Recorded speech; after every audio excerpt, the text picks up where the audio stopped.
Welcome to Fallthrough. I'm not Chris Brando. I'm just kidding. You can do it. You got to get it right if you're gonna do the intro.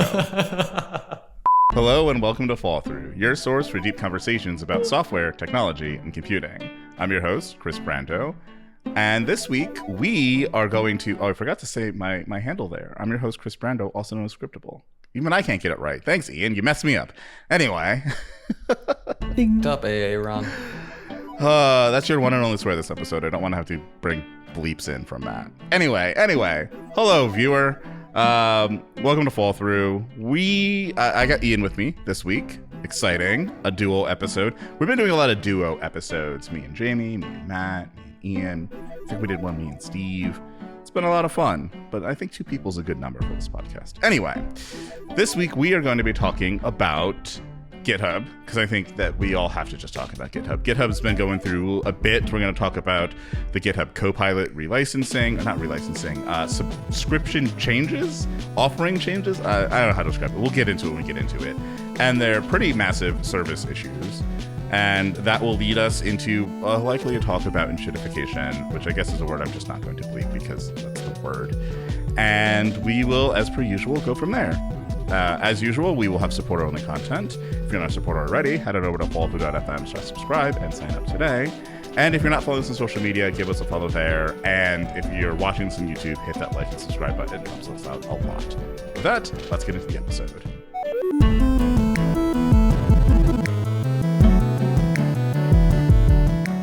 Hello, viewer/listener. How are you doing today? It's a bright, sunny morning here for us in New York. And yes, that's us, because I have Ian here with me. Ian, how are you doing? I'm tired, dude. But we're trucking on. See, I said Ian had any time he could have picked for us to record. He was like, let's do it in the morning. I'm like, okay.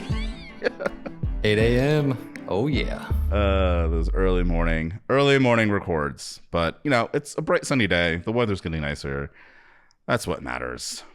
But yeah, I think we should just get into it because there's a whole bunch we need to talk about. Let's do it. First up, got to talk about these GitHub service issues. And I think the big headline story of, I guess maybe it'll be this week, is Ghostty is moving off of GitHub, which, anybody that's in the sphere of people like Mitchell.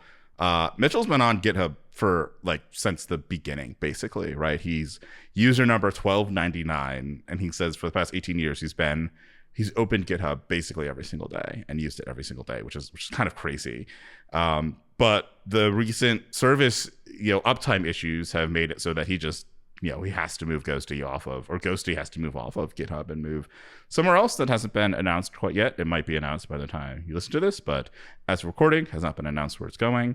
And in general, I think anybody that's been using GitHub lately has seen just lots and lots of downtime, lots of those unicorns.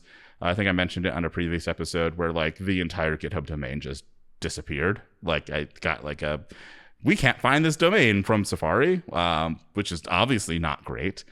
And so they may have a lot of trouble. What I find very curious about this, though, is that if you look at their status page, it looks like everything's fine, right? If you go to githubstatus.com, I think it's githubstatus.com, yeah. Go to githubstatus.com. Oh, there's literally an incident happening right now. If you look at, Git operations, 99.78% uptime. Right, all of this stuff has at least 2 nines. Some of them have 3 nines. Right, all looking good. But then a bunch of people in the community went and they ran the actual numbers from the raw data, and they're getting uptimes that are closer to 87%. So it's these uptime. The GitHub status page is not reflecting, I think, a reality that most people are experiencing, which is that the uptime of GitHub is very low at this point. And I think that's really worth talking about because it seems to me that is connected to a massive amount of AI code that Microsoft and other companies have been generating. It seems correlated to that in the least, but there's clearly something going on. I do want to clarify one thing. The GitHub status page does show the correct uptimes for individual services. What they don't do is show aggregate uptimes, right? So if you take the aggregate when something is broken, The GitHub is only fully functional about 86% of the time. Right. Which, like, there's a reason they took that off their page. They used to have it. Yeah. I mean, that's the point. Like, people don't experience GitHub as like individual things. They experience it as like one thing, especially for the parts that are here, right? The things that are on their page, like Git operations, webhooks, API requests, issues, pull requests, action. Interesting that issues and pull requests are separated out from each other. Actions, packages, pages, Copilot, code spaces, and Copilot AI model providers. Interesting that that's a stat. But like, I think at the base level, like, your experience of GitHub is like Git operations, probably plus issues and pull requests, and for a lot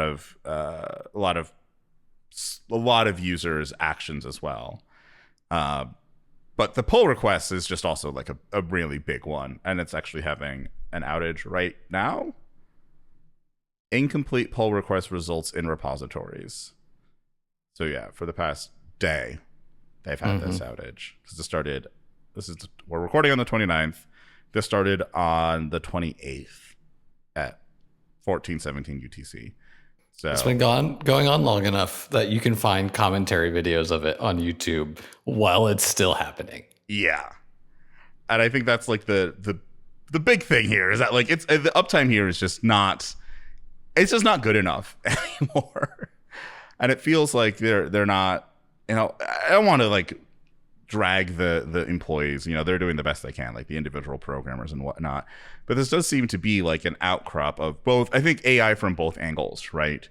It's them probably using a lot of AI internally, which I think a lot of companies have been doing, and we see a lot of downtime, but also people producing a lot of AI code and pushing it onto GitHub, I think is really giving the infrastructure a lot more activity than it has historically had. And that's been like, there's like, if you look at the graph of like, I don't know, pushes, I think it was like commits to GitHub per day. It just like ramps up as soon as like AI becomes a thing that people are using.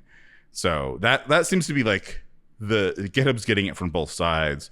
But at the same time, that makes it hard for people to stay on the platform. Like, I understand why Ghostty is leaving GitHub. Zig as a project left GitHub last year. I think we'll see other exoduses from GitHub in the near future too, because it's just, the merge bug, which we can talk about in a little bit, is like big enough of an issue that it's like I would also want to move off of GitHub as a result of this, because it's a scary issue, actually. Yeah. Is that the one that's going on right now, or is that? No, that was from the 23rd. Okay, so it was a different pull request merge issue. Is it a separate issue?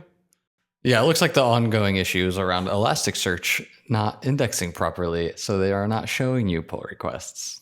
At least the data is there. Yeah. Oh man. So yeah, like we can bring the GitHub the pull requests merge issue, because that's part of this, right? Like, it's not just that like the service is down. In the case of the pull request issue, from my understanding of what happened, is that when you went to merge a pull request, it would basically delete all of the commits between when your branch started and when you merged. In effect, that's like a rough summary of what happened. So you just lose a massive amount of code. And I think there's a lot of questions about like, how could this even happen? Because I was watching, I think it was the Primogen's video on this, and he had a question about like, doesn't this mess up your polls? Like when all your polls break, which I haven't read a ton of coverage of this, but I assume it has been messing up people's polls. But it's just like, GitHub, you have one job, right? You have one job, which is to keep, the Git history intact. Keep all of my Git history intact, please. And it's seemingly at the surface level an easy thing to do, because like Git is immutable, right? Like, you can't just unknowingly corrupt history. And they've somehow figured out how in their infrastructure to make that exact thing happen. So it's like, okay, well, you're messing up pull requests merging, which for any like high volume project is going to be a giant problem. And your uptime is kind of crap right now. And you're experiencing like all sorts of like, Elasticsearch. Why is your Elasticsearch falling over? Like, now I can't find my pull request. That's also a problem. What if I really need to merge like a very important thing? Like, people are going to have to build workarounds for this. You're going to have to work around GitHub as a platform, and that makes it easier to switch to something else in the long run. But I also think this says something about us as an industry, where we did really centralize on one platform when we probably needed to diversify a bit more as an industry. There are other options, right? There's other code forges, and our good co-host Steve is currently working on one of those other code forges. But it seems like people are going to have to scramble to get off of GitHub, or GitHub's going to have to scramble to fix these issues. I don't know. Do you have a lot of faith that these issues will get fixed? That their uptime will go up to like 3 or 4 nines? No, I don't. No, I think you kind of hit the nail on the head, though, which is we have heavily centralized. Like, GitHub's job isn't easy. No. Like, if you think about it. So maybe it's good people are thinking about moving off of GitHub, because, I mean, Git is a decentralized thing. It should be able to be decentralized. Yeah, the fact that we took something that is decentralized and immediately tried to centralize it is, I mean, Gary Bernhardt has a great tweet about this.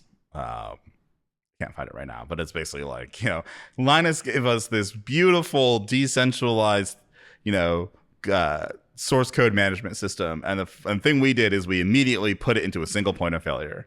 That's like, yeah, that is.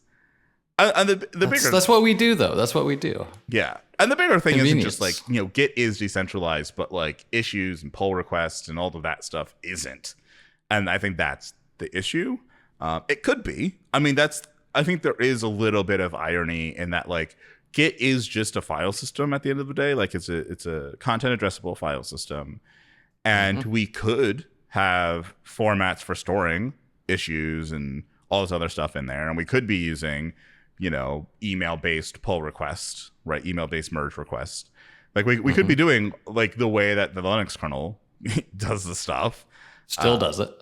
Right. Still does it to this day, right? They don't use GitHub. They email around patches. And, I think, for really, really large mono repos, that's not going to work, right? But mono repos don't work that well on GitHub anyway. Like, I think most organizations, mono repos don't work that well on Git, period, right? This is why a lot of the big companies like Google and Facebook and all of them, they have their own version control system that is not Git, that they have built to actually do the thing they need to do for their billions of lines of code. But I think for most people, like, most people's projects are less than like the Linux kernel. So it's like, we should probably be able to use the same kind of workflows as a Linux kernel. But I think people feel like email-based workflows are like antiquated or something, even though some of the most important I don't want to do patches sent over email. I'm going to be honest with you. Like, that's not how I want to work. Like, I want my fancy, nice UI that shows me a PR and an issue and auto closes issues. And you can still have nice interfaces, even if the data is distributed, right? So it's like, yes, using email patches literally is kind of not great. But if you store everything in Git itself, you can use Git to move it around. Then the problem becomes, then you can like be running your own local UI for all of this stuff, and everybody can run their own. The same way, like, we don't all have to use a centralized, we don't have to use one editor, right? We all get to use our own editors to edit the code and then make the commits and all of that. So that's like extending that idea to the rest of the process, which I think is something that would be valuable. Because then a lot of different people to use different tools at the end of the day. That's like an advantage of the emailing patches around, is that, like, you can just bring the patch into whatever diff tool you want to use, and then you can like look at it. But again, I think most people are like, I would rather just have a place I go to that does this all for me. I mean, not to mention like the CI pipelines. Like, how do you do a CI pipeline like GitHub Actions decentralized? Like, I don't actually know how you would do that. I mean, I feel like CI started as like, CI was not part of GitHub to begin with. I know, but it's one of the major appeals of something like GitHub is I can push up something and it runs my tests, it runs my deploys, it just handles it. Yeah, but I feel like, you can do that with Garrett, you can do that with anything that can receive a webhook, right? Because that's what it is at the end of the day, or really just receive a Git push, right? If you're running Git and you can receive a Git push, then you just get a push. Oh, here's some new commits. Let me go run them, right? So like you could use Git as a protocol to do that. It would be a much different workflow, right? A decentralized workflow, a decentralized and distributed workflow is obviously not going to be centralized, right? So you're not going to have that benefit of like everybody's pushing to one spot, but it's like, okay, everybody pushes to here for CI and then you get your CI results back, right? And like those things can be integrated into Git, right? And then, push forward. There is some annoying stuff around garbage collection, and you would wind up with a bunch of like tags or things like that, or like branches. It could be a bit messy, but of course, there's no reason why we can't change like how garbage collection works in Git, right? We could have fixed these things if we had put enough effort into building out Git as the store for not just your source code, but also the stuff around your source code that you need to run a project effectively. But like we just didn't do that, so now we're stuck with tools like Git, like tools like GitHub. And I think the lesson here is that we should probably spend a bit more time thinking what the next solution is going to look like and how we can avoid just winding up in this same problem again. Yeah, that's a really good point. Like, say we do move off GitHub, and now a bunch of us are on GitLab, or a bunch of us are on Bitbucket. I hope not, but or Codeberg or Codeberg. Yeah. Like, is it really solving the problem? No. Now our centralized points of failure are just more of them, which is good. But it's kind of like the same problem as like, yeah, we have like 3 major cloud providers, but if they all have outages, like then it's just like, oh, it's not my turn yet to have like the problem I have to go deal with. It's much nicer when like you are more in control of the outages and failures that you have to deal with, right? If it's like, it's the same thing with like running your infrastructure, right? Like there's a cost that like you might have an outage when nobody else is having an outage because something went wrong with an update or something with your hardware or whatever. But the advantage is that when everybody else is having an outage, you probably aren't having an outage. Because it's like, if an AWS region goes down, if US East goes down, really, like that just messes up the whole everything. Internet. Like everything breaks. And like the point of the internet in a lot of ways is that shouldn't happen. Like you shouldn't have like a significant percentage of the internet just break because one service provider went down. It should be more resilient than that. But the only way you get to that resiliency is if things are more decentralized and more distributed. But we really, really hate distributed things and decentralized things. Because they're hard. But just a counterpoint here is I do think people have come to expect large outages. Like people understand that if AWS goes down, the internet goes down. Right. Like I have a friend that's a teacher and they're like, oh yeah, AWS was down today. I couldn't use my like grading platform. And I was like, you know what AWS is? And it's like, it's in the news, right? AWS goes down and people know about it. And it's almost become expected and just like part of living this modern life. And I don't know if that's wrong. I think it's wrong because I don't think it should happen. It shouldn't be able to happen, right? Like I think it's our own. Well, I think it is to some degree greed from both sides, right? Obviously, Amazon wants to make more money, and they make more money by having more people on their platform. But I also think like it's greed from a developer standpoint of wanting to like only have to deal with learning like one set of things. Like, oh, I go learn Amazon and then I can build stuff on Amazon. And like the IBM of choices of like, oh, no one gets fired for buying IBM, right? It's just like, just go buy the thing, right? There's not going to be a problem. If there is a problem, then I'm not going to get blamed. But that also means that like, just because you're not getting blamed for the problem, you're still having a problem. And we should probably be optimizing toward not having problems anymore, or having fewer problems, or at least different problems, right? Like it feels like the whole AWS outage issue, or in this case, GitHub outage issue. It's like, what do? You throw your hands up in the air. You're like, I can't work. I literally just can't work. And like, we've been dealing with this kind of stuff for years now. And it's like, you would expect over time the system to get more resilient, not less. And if we're trending toward less resilient systems, then we need to actually think about that on the large scale. That's a good point. If we're trending towards less resilient, that's not a good sign. Yeah. It's one thing if there's one provider that's struggling, but when it's every one of the big providers that has, like last year, in a 4-month period, every single provider had at least one major outage, right? And it's like, that means there's nowhere you can go where you're going to be like, yes, I will not have downtime. That is not my fault, right? Because you have to factor that in too. When you have downtime that's not your fault, you have to add that to the downtime that will be your fault. Yeah, and that still means your downtime. Downtime is downtime. Yeah. And like, I think the other interesting thing here is that, like, if you're okay with having downtime, what is the argument for being on these platforms and not self-hosting, right? Because the big reason for like, oh, I don't want to self-host is like, oh, but we might have downtime. But it's like, if you have to deal with downtime that you can't control, that is completely out of your control, it might happen at any point in time, then how does that actually work against the idea of you wanting to host stuff yourself? I didn't say that well, but like, how does it net out that you're like, I don't want to have to host stuff myself? Because I mean, hosting stuff yourself is not actually as hard as anybody makes it out to be at the small scale. It is large scale. It is smaller scale. It's not as hard as people think it is, especially compared to how difficult it is to run things in the cloud. And it's like, okay, it'll save you money. This is the whole DHH thing about it. It's like, it costs you way less money to run stuff yourself. And I think a big reason why people say, oh, I don't want to do that is because like, oh, these platforms are more reliable. But if the platforms are not as reliable, that takes a major thing out of not self-hosting and gives a major thing to self-hosting, which is like, by and large, you can just run a server and it will keep running, right? You obviously need to do updates and things like that. You need to plan around how you're going to do updates. But maybe that is just like 5 minutes of downtime, like every 6 months to do the updates you need to do. Or you have a small reduction in capacity as you're doing your updates.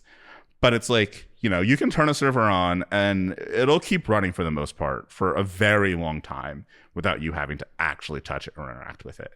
And I think that's a thing that like I think during the cloud computing, like uprise era, I think a lot of people got convinced that that wasn't a true thing, right? That you had to constantly be doing things to your hardware if you wanted to keep running. And I'm like, that's not the reality for servers. You can keep servers running for years and they're fine. You probably shouldn't because you need to update and the updates usually require a restart, but you know, you can keep them running for a long time.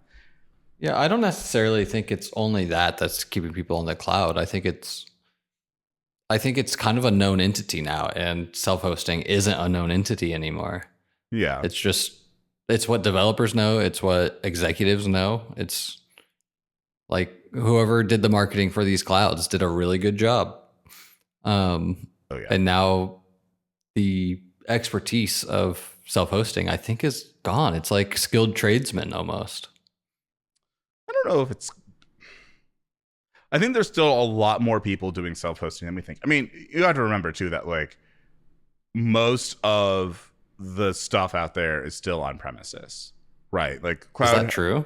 Yeah, cloud hosting is still it's true because you have things like credit card processing is still happening on mainframes, right? So there's there's a lot of stuff out there that is running on not what you think it is, which means that like cloud computing represents a relatively smaller slice of the pie. So there's a lot of people out there that are running hardware for various reasons, and there's options between like the cloud providers like AWS, GCP, and Azure, and like just running your own servers. There's colos, there's still VPSs, there's still like options. There's still like bare metal providers where like they just give you a server and you don't even have to rack and stack it just like here. But so there's like lots of many options at the end of the day. People have a lot of office space too. You can throw some racks in your office. Like there's options of how you can go about hosting things. But I think it is driven by people having this idea that like cloud is the way to go.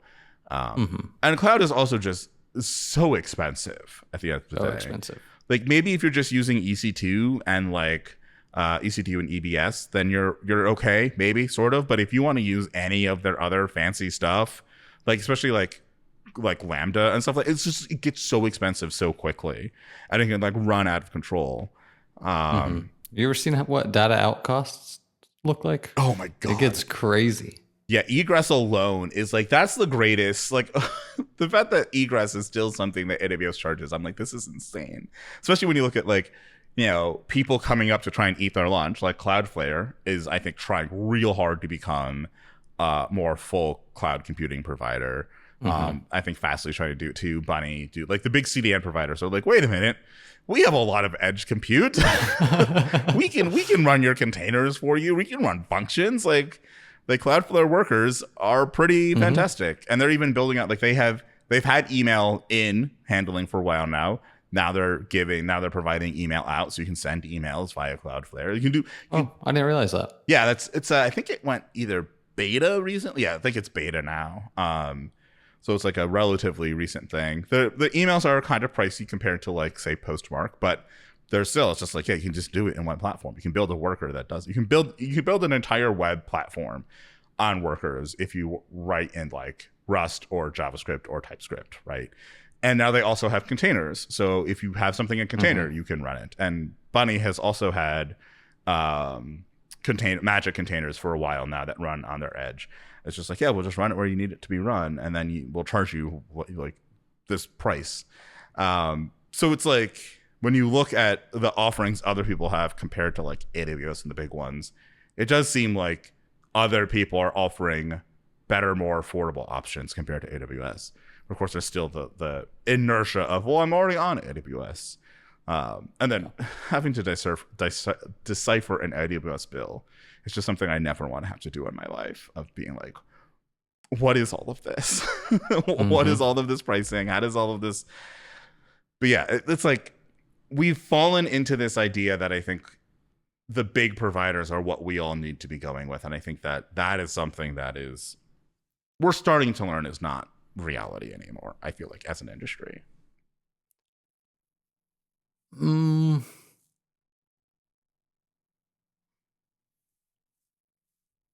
You disagree? I think there are still large companies actively trying to migrate to these cloud providers.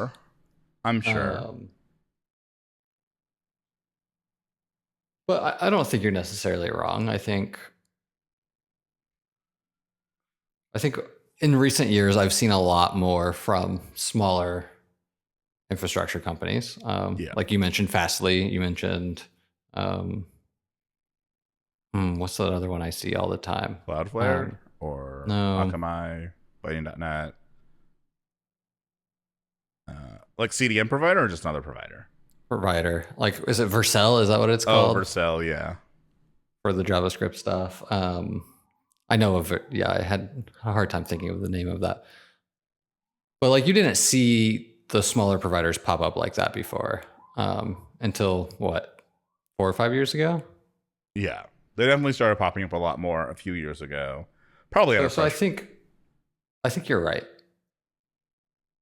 Yeah, I think probably out of frustration, and people saw an opportunity to build stuff that like AWS wasn't really building for them. I mean, AWS is still the juggernaut, right? They're still like the big one in the room. Azure, hilariously, I always think it's funny that Azure is the second biggest cloud providers, like AWS, Azure, and GCP. Because Azure was the easy one for most. I think there's probably more companies moving to Azure than there are moving to AWS. Yeah, they already have contracts with Microsoft. Yeah, exactly. Azure is just another line item, and they're already exorbitantly expensive Microsoft contracts. So they're probably just like, okay, just add some Azure that in. there. Yeah, it's a whole lot easier than doing a whole new procurement process for a cloud vendor. But I do think that there is more option. There are more options out there today, especially if you're fine with like a smaller provider, right? Like there's things like Fly. I think Fly.io is also a really cool provider. Even for Git stuff, right? Like SourceHut. I know you said you don't like emailing patches around, but SourceHut's like an interesting hosting provider. I guess I don't know if I don't like emailing patches around. I've never actually done it. It doesn't sound fun though. I mean, it's just like you just have to keep on track of your email, basically. And you have to use a client that's not like Gmail, thanks. Right? You have to like use a local client because Gmail's going to mangle your patches. So, sure, like emailing it.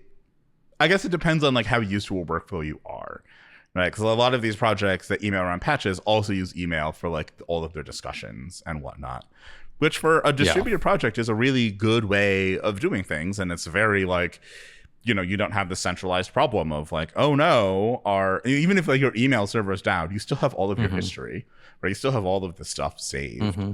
And so it's like a much more resilient system at the end of the day compared to GitHub, where like, what happens if GitHub just loses, like they have database corruption and they lose 3 million issues and like half your issues in your repo go away? What do you do? That would be a disaster. Yeah. Like where is your disaster recovery for if GitHub does have problems like they are having right now, right? I think like the merge queue issue is a issue of corruption. So they're having corruption issues.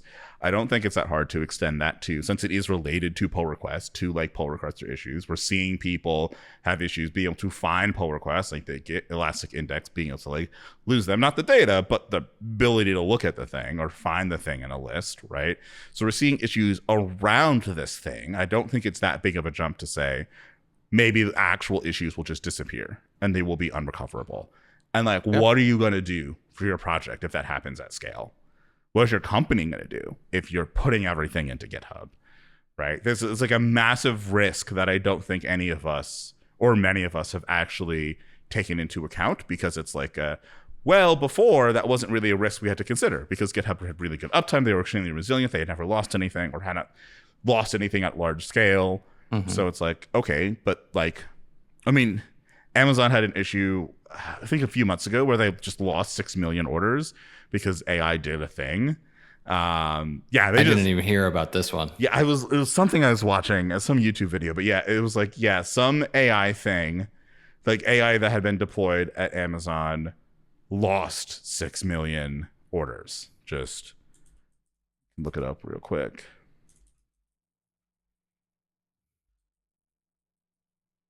Which, like, in the grand scheme of, Amazon lost 6.3 million orders after AI coding went rogue. This happened back in March. The way that we've been using AI has to shift. I think the way we think about AI has to shift. And I think we really do need to focus on making sure that we're not enshittifying things, because like so much stuff is so much worse than it used to be.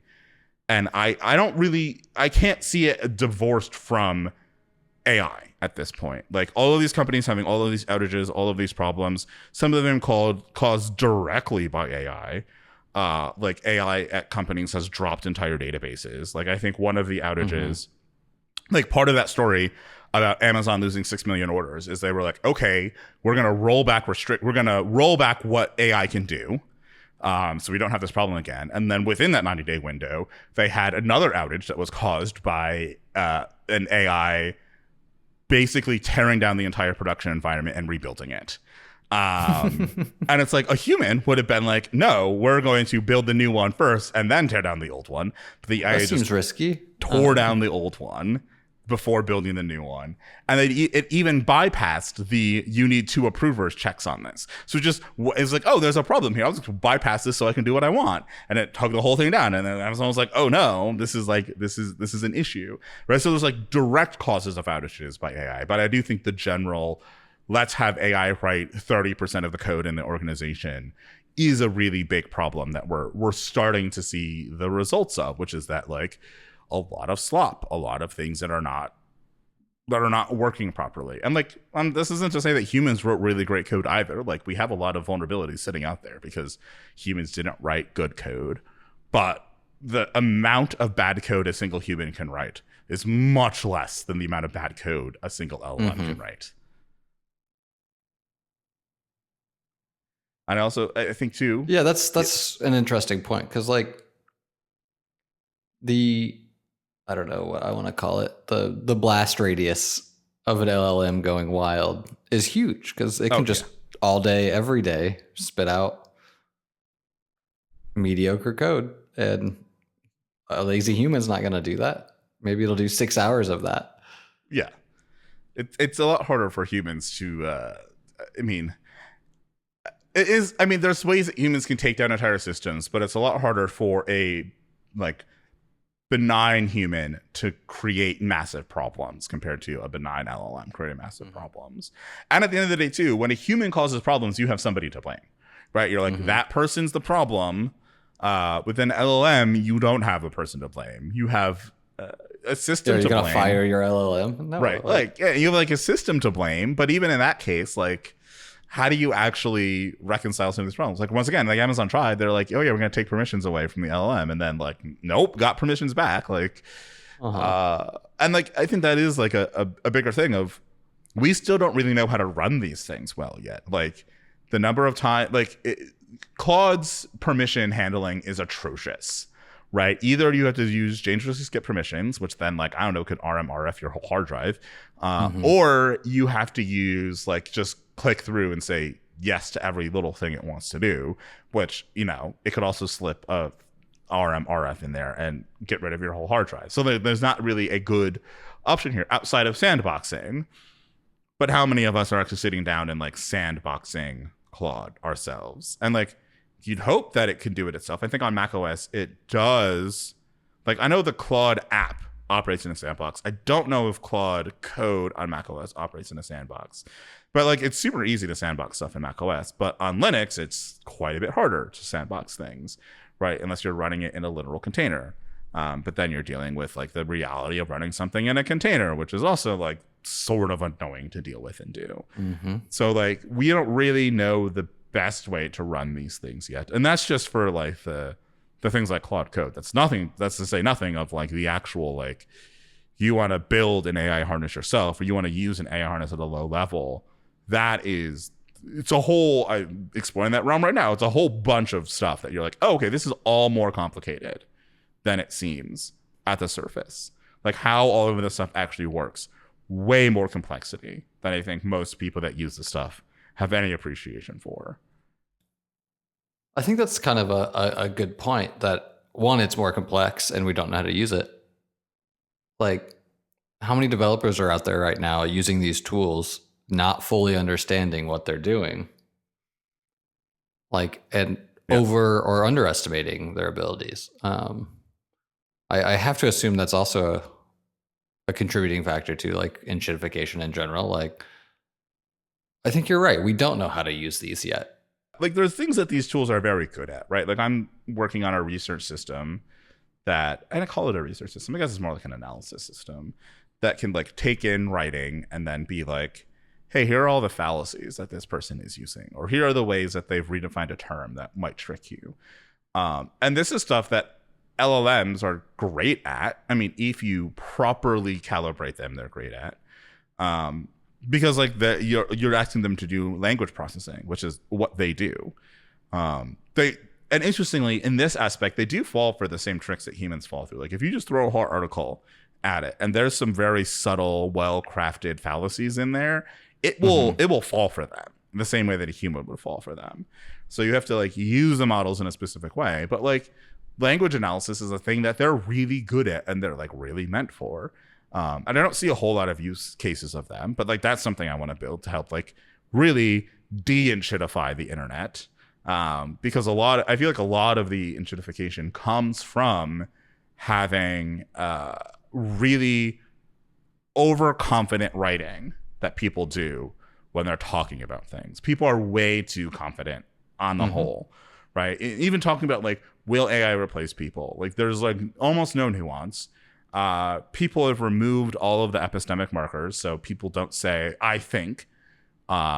They say, oh, this will happen, right? Not, I think this will happen. They say, this will happen. And those markers used to be what calibrated people to understand what should I interpret of what this person says.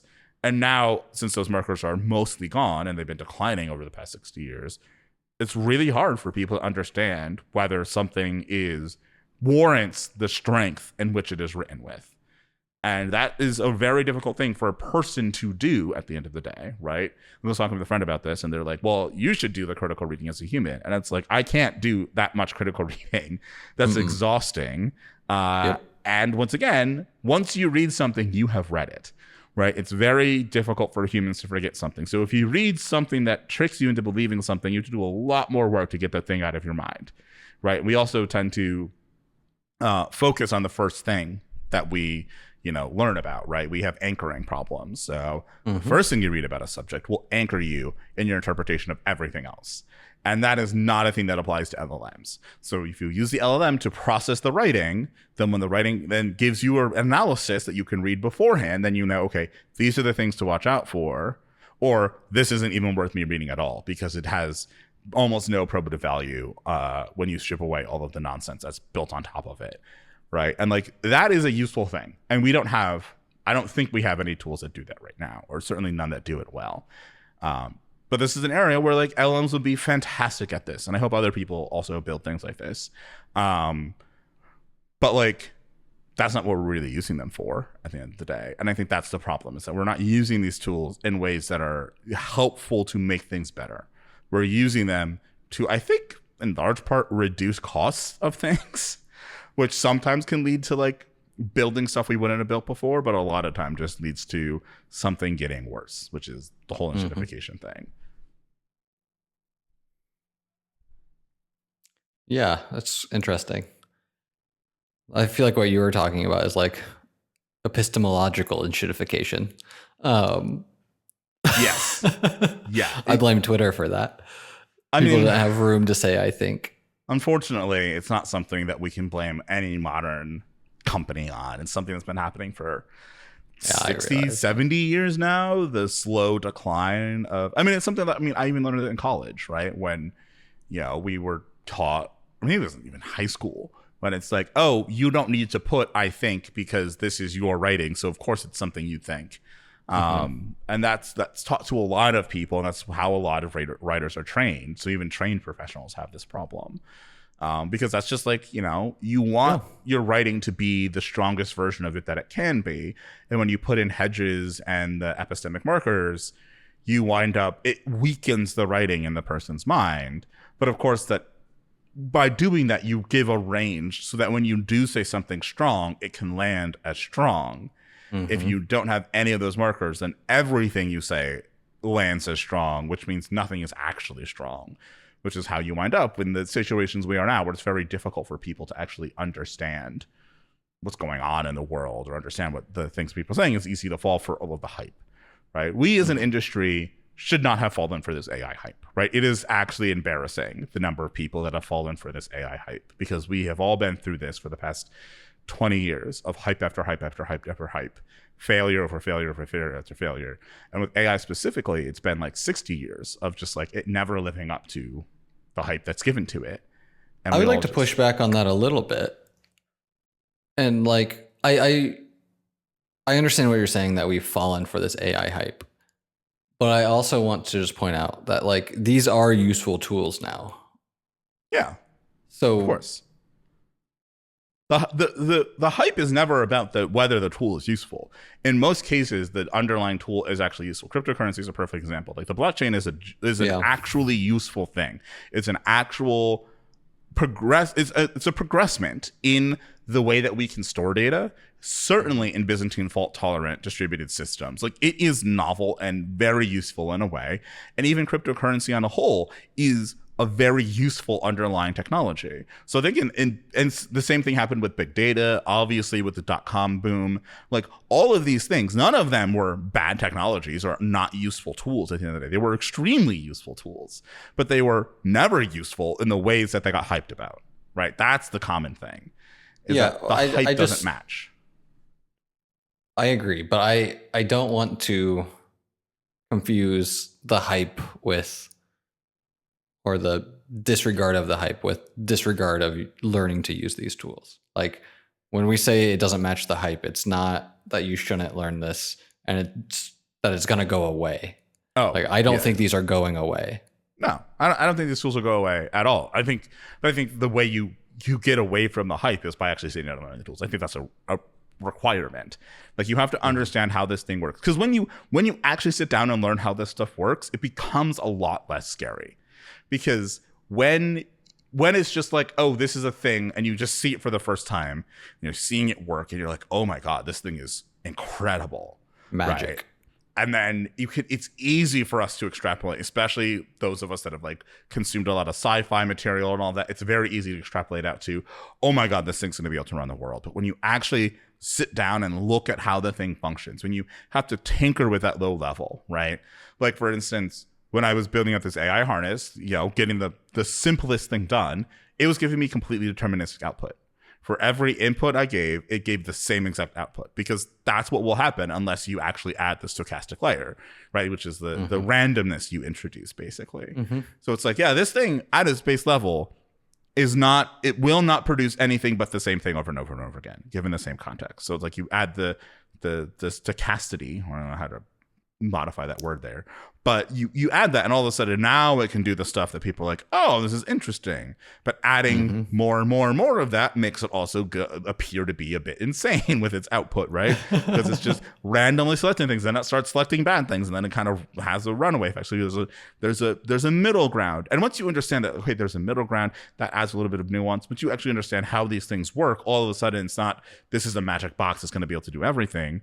Now it's, oh, this is an interesting tool that can do a lot of interesting things with language or with images or audio or whatever, right? It's an interesting tool that can work with this material that I can do so much with, but it's not this thing's just going to replace everybody's job.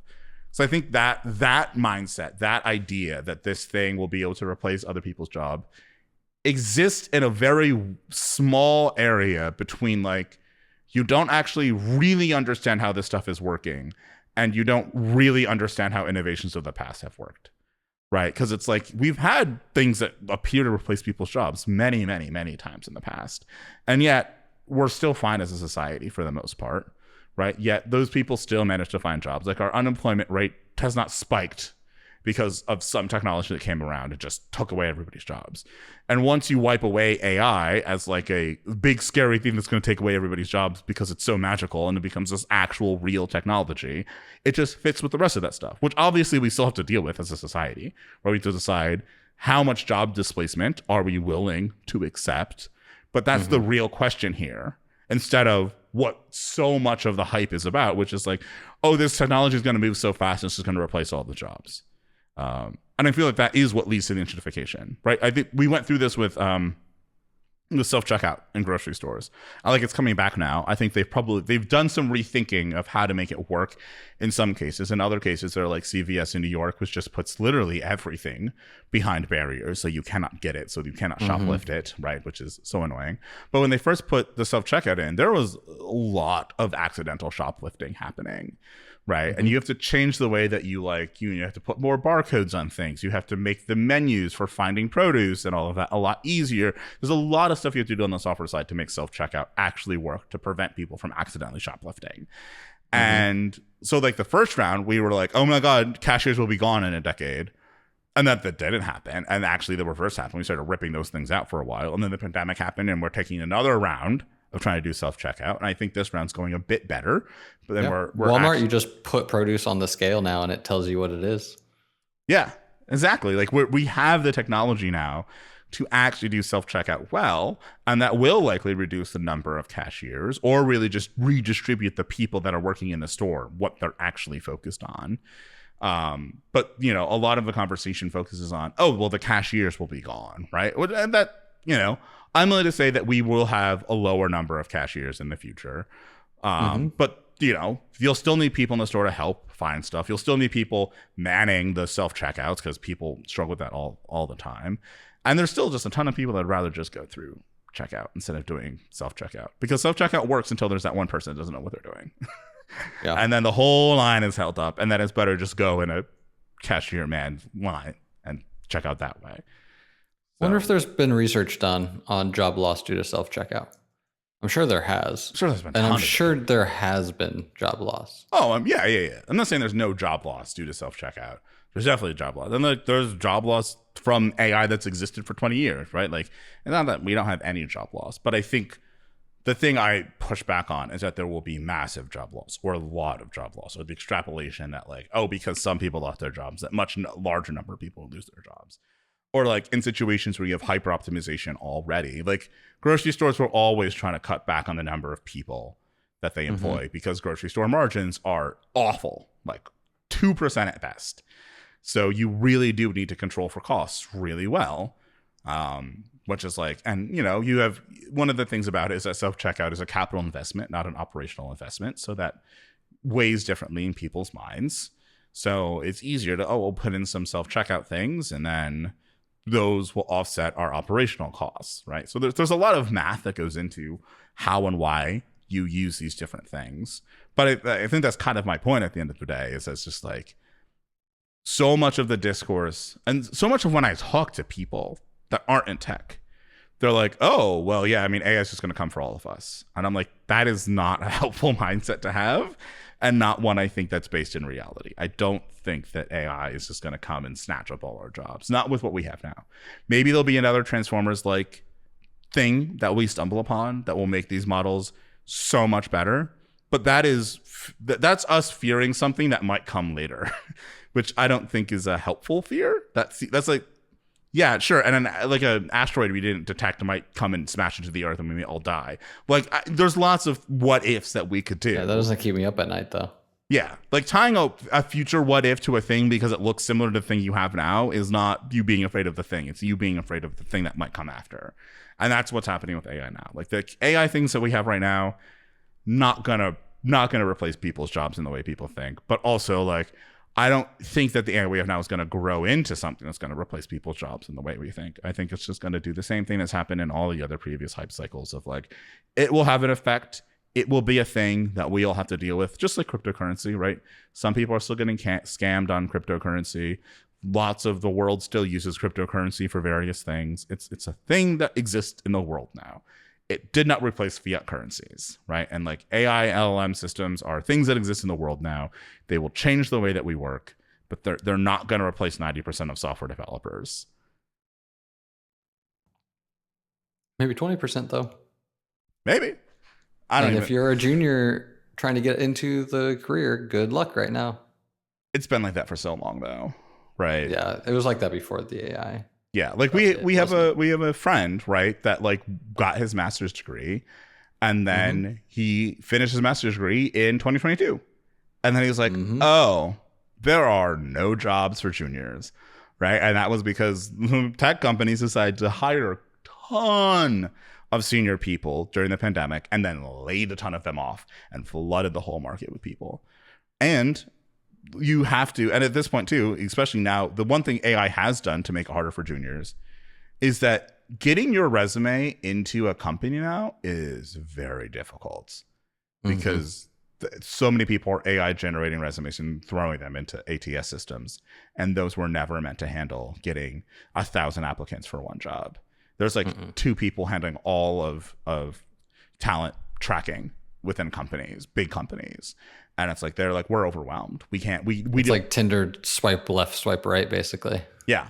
It's like people open a job posting and then an hour later have 100 applications, 100 resumes. They're like, how do I process this? How do I go through? So it's hard because we broke the entire system we used to hire people with AI at the same time as we had flooded the industry with a lot of very qualified and talented senior level people. And the thing about it too is that like, you know, an industry cannot survive if there's no junior people, right? Like we have to hire junior engineers. We can't not. If we don't, then there's no one to replace the senior engineers, right? Like, yeah, ask machinists how that went. Ask what? Oh, machinists. Yeah. Yeah. Am I saying that word wrong? Machinists? No, machinists is the right word. There's a lot of professions that are, I mean, when you look at like the other trades like plumbers and electricians, and they're struggling to find people too.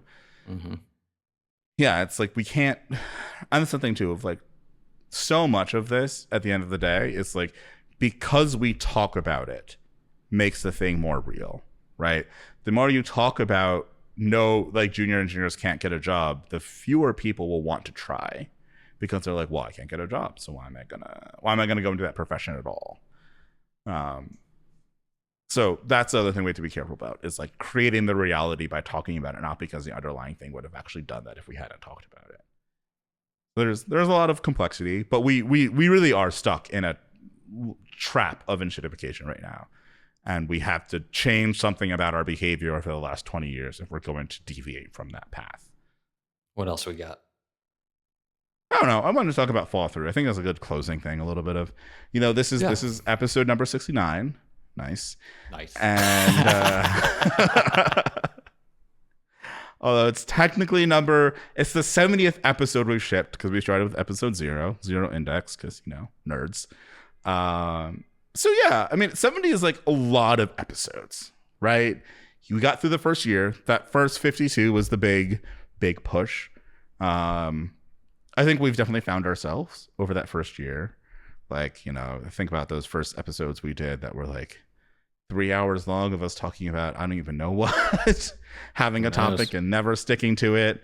I think we've gotten a lot better at, I mean, we don't stick to topics, but I think we understand that and we say that rather loudly. I thought today went well, like general theme of enshittification. Yeah, I think we always have a theme. That's true. We do have a theme, but we're not like, oh, we got to stick to this like set of things that we said we're going to talk about. We let the conversation flow where it flows.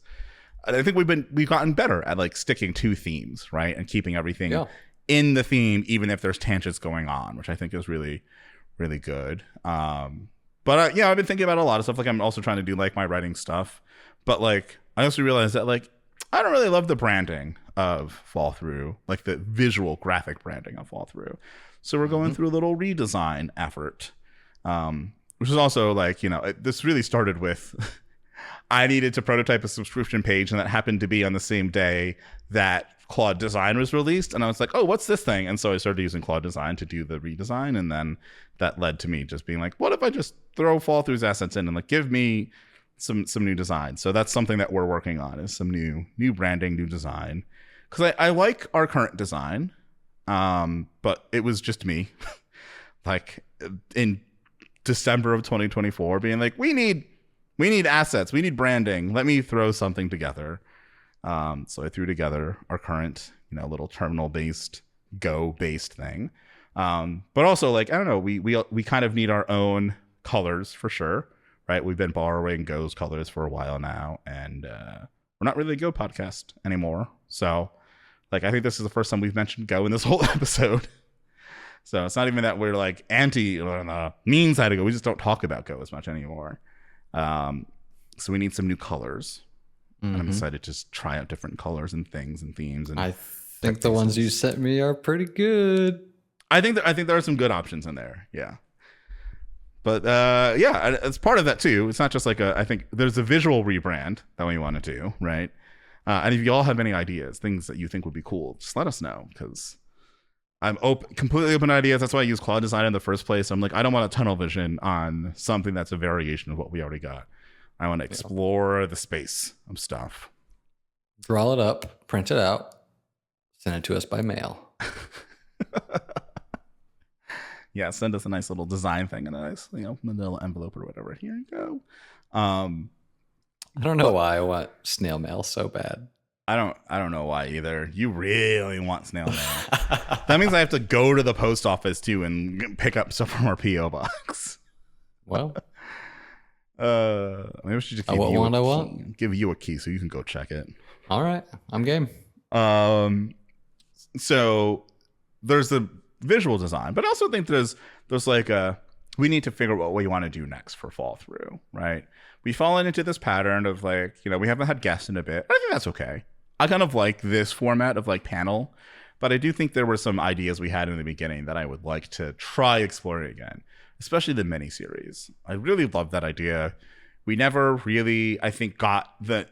You need a lot of producer bandwidth and a lot of post-production bandwidth in order to do miniseries or anything that's more narrative or more produced than what we have now. And I think last year, before I was using LLMs and ALMs and all of that, that was just not a thing that we could really do, because post-production was already taking me like 7 hours per episode to do, and producing, like, you know, we had Angelica and she was doing as much as she could. That's why we had so many guests last year. But Angelica is no longer a producer on the show. Unfortunately, we miss her. So it's just me being producer, and like sometimes like Jamie helped out being producer last episode. But now we have AI tools, so our ability to do producing and post-production has massively increased. So I think it might be time to revisit some of those ideas of mini series and being able to like find the right people to talk to and have a good conversation ourselves. You know, mini series don't have to have guests; they can just be us having topics over a series of episodes and having more structured conversations and stitching them together. I think that would be a really cool thing to do. So I think that'd be some interesting content. that's one of the things I want to try and bring back. Yeah. That's hard. It's a lot of work. Yeah. Luckily, I have refined the post-production process, so now it's much easier. And it was hard. I gotta say, it was really hard to like accept that, you know, an LLM is good at what an LLM is good at, which is summarizing things. So like I used to sit there and try to make chapters, and like the brain power it takes to be like, is this a good chapter boundary when you're trying to also edit and trying to get through? It's awful. And just being like, here's the edited thing, Claude, please find me chapters. Well, not Claude. I like run it through Whisper and then Claude. But like, here's the thing. And then it spits out chapters. And I think our chapters have been pretty good. But it's definitely shrunk the amount of time it takes me to do post-production, which is fantastic. Yeah, that seems like a great use of LLMs. Oh, it's a fantastic use of LLMs, right? I don't like it. I've tried to make it give me descriptions. I don't like the descriptions it's get. They're too AI-y. I have told Claude to stop using M dashes. I'm like, stop it.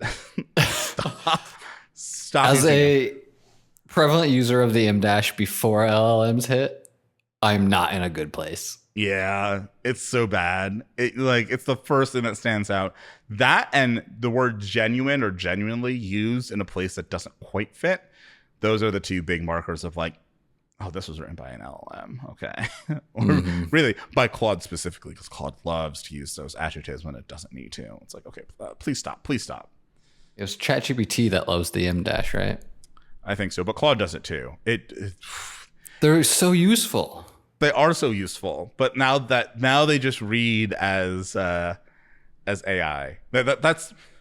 That's the thing. I started the visual design process by using Claude Design, and I think it really worked well for like the Fallthrough assets. So like the Square logo and like the banners and the Square audio slate and the video audio slate and the chapter artwork, like all of that, it like did a pretty good job on because it's a very small design surface.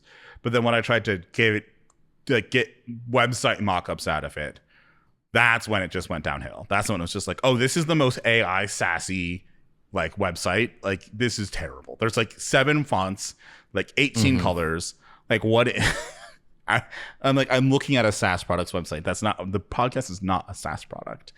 And then also for like my writing publications, like that was also, they gave me a lot that looked nice, but it just crashed into the ground from there. And it just reminded me how important it is to do actual design, start at the base level, typography, measure, white space, all of that, line spacing, all of that is very important, especially, you know, for me, because I'm doing writing, but even for the podcast, right? Of like making it so that the stuff feels consumable at the end of the day.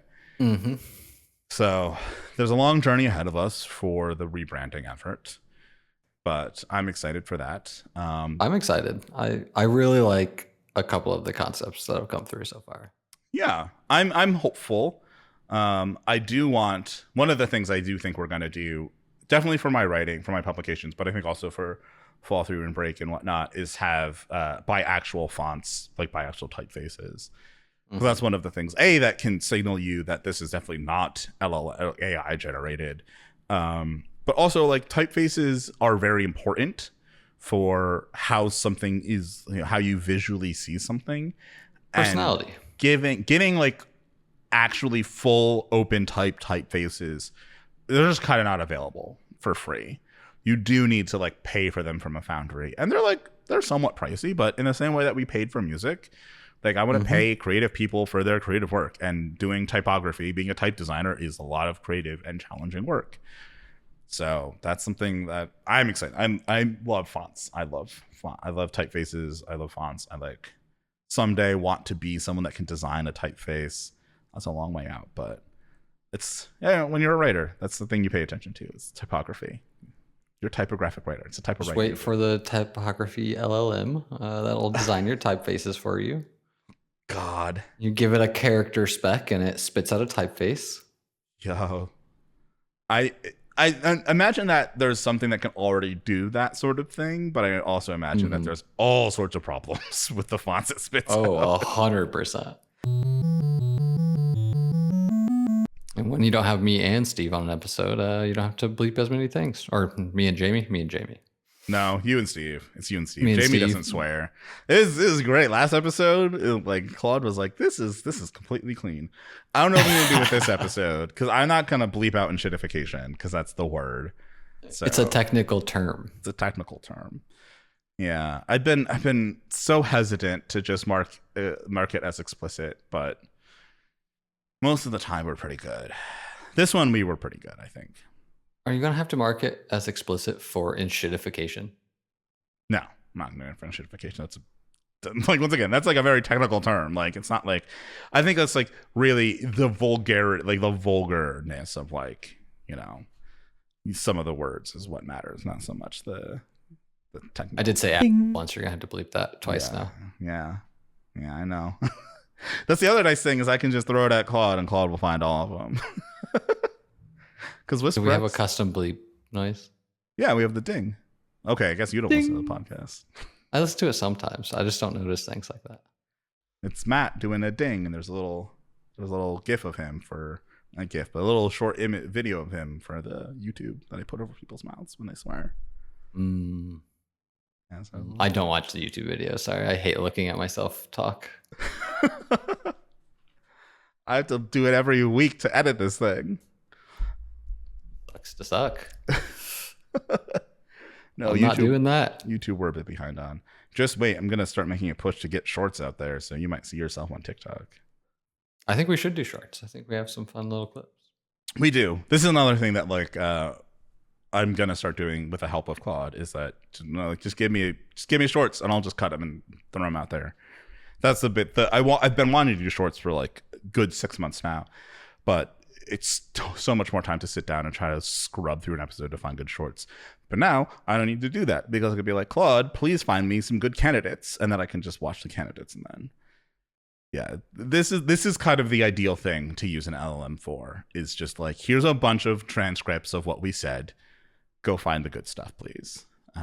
And I still have to make the decision at the end of the day about what's actually. It's all good stuff. What are you talking about? This is true. It's all good stuff. This is why you should be a subscriber or a supporter, and you should get the Fallthrough Fan or Fallthrough Friend bundle, and then you should do that.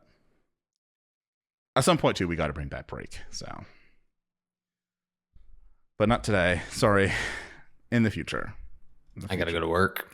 Yeah, I gotta go. We both gotta work. I gotta edit this episode. It's getting long now. It's okay. I edit 2x speed. So, but with that, any last things you want to say? I don't know. I think this episode has gotten me pessimistic and kind of down. I'm not going to lie. Like the enshittification, it really does make our lives kind of worse. And I don't know. I hope that didn't happen to the listeners. Because I guess what I want to say is like, you get to vote with your dollars. Like you can choose not to participate in the enshittification. Yeah. And yeah, I don't know. But it sucks. I think that the one thing that is different about AI compared to the past type cycles is that I think that these tools that we have, these LLMs, these coding agents, these VLMs, these ALMs, these enable us to combat the enshittification, right? They enable us to build more stuff that we used to have to pay a company to go build for us, which I think is really important at the end of the day, right? We don't need to depend on companies for nearly as much stuff anymore. And I think once we get to the point where local AI becomes easier and more seamless to run, that will really open up the doors to people being able to build stuff for themselves that they used to have to deal with a company building for them that allowed the space for enshittification. So I think there's a lot of surface area here for AI to actually be the thing that helps de-enshittify the internet and our lives. Yeah, okay. I can see that. Like if the LLMs get good and I want my to-do app to do exactly what I want it to do, yeah, I just tell it to build it what I want. Exactly. All right. There's a lot of space here to do better for ourselves. So that's the part I'm excited about.